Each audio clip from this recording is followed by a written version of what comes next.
Okay, thank you, Kuya. Matapos ang Bring Me game, si Kuya may pabati kay Jan at sorpresa. Happy birthday, Jan! Punta ka doon, tapos picture ka. Blow, blow. Niyo bang mag-break kay Jan ng cake na ito? Yes! Yes! Oh my gosh, what is that?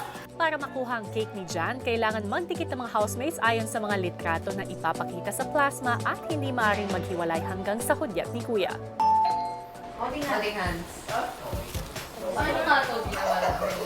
Yan! Ang kanilang unang gawain, maglinis ng bahay habang naka-holding hands. Nabalita mo yung Balik? nagpaulan ng Balik? nagpaulan ng Diyos ng kapugian. Tinadtad ako nun. Parang okay lang. Wala naman kaming anything. And then, kahit naghuhugas kami, siya yung tagahawak, ako yung nagsasabon. Sumunod naman ang posisyon ng mga partners ay akbayan habang sila ay patuloy sa paglilinis ng bahay. Hirap mag-akbay. Walis ka. Sundin muna namin yung sa labas. Thanks, Ate Norms. Thanks, Marisol. Pon po si Jaren po, kuya. Pinahihirapan niya po ako, kuya. Pero at the same time, kuya, iniisip pa rin yung cake. Habang patuloy ang akbayan, si JM mahigpit ang bantay kay Fiang.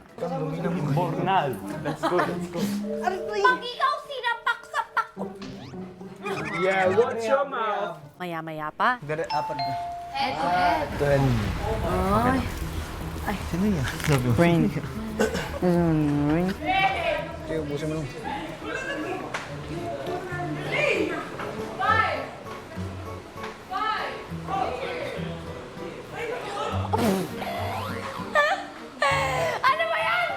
Nakaganyan ako, nakaliay. Kung alam mo kuya yung liay, nakaliay ako. Tapos siya nakapatong. At saka sumakit yung likod ko doon, kuya. Napaka-uwi yung pinapche. Malamang nakatagilid ako. Ay, yung ganun-ganun, oh. Nya. Harap ka kausap mo. Hindi kita kabati. Je, pataymaker mo yung manok nyo. Huwag nyo kasi kausapin, nire-reab ko eh. ang iba ramdam na rin ng pagod at ngalay. Parang hindi mag-mix-mix. Random lang. Diyan! Ginakapoy na ko, kuya, pailis na ko kuan ugma. Ibong siguro, ibog mo. Gwapo kayo. Pero ibog mo siya na. Unsa din na ko. At nakauyab niya. Pero kadyo try nagbuwag rami kay Di man siya ganahan ako. Sipat man kay ko. Kaya sipat kay ko. Di ko mo kuan.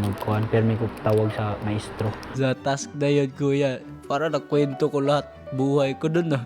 Nang ganun lang kadali. Yung mga katawan namin, kuya, parang gusto na mag-sleep, kuya. Huwag na akong kumiya. Di duol man ako. Niya, anak siya nga. Diba, anang hag ko, bi. Hag siya niya. Ang siya, baba ko, bi. Baba. Ano, karoon pa man. Hindi, wala na lang untak ko. Wala na untak ko. Kapoy ron. Ang galing ni Rainbow, kuya. Hindi po siya nagsawa na makinig sa akin. Kinaunsa, bawa mo. Ganauna na mo. Ako na heart ko to. Sure ako, ang daming nalaman ni Rain tungkol sa'yo dyan, kahit tanungin mo pa siya. Samantala, sina JM at Fiang piniling tumitig sa buwan sa may pool area. Diba? Sumundan lang tayo, che. Pag gano'n, ganyan. Maya-maya pa, Feeling ko patapos na to. Itong challenge na to.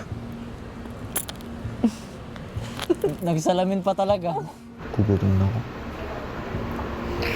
Ako sumasakit na yung leg ko.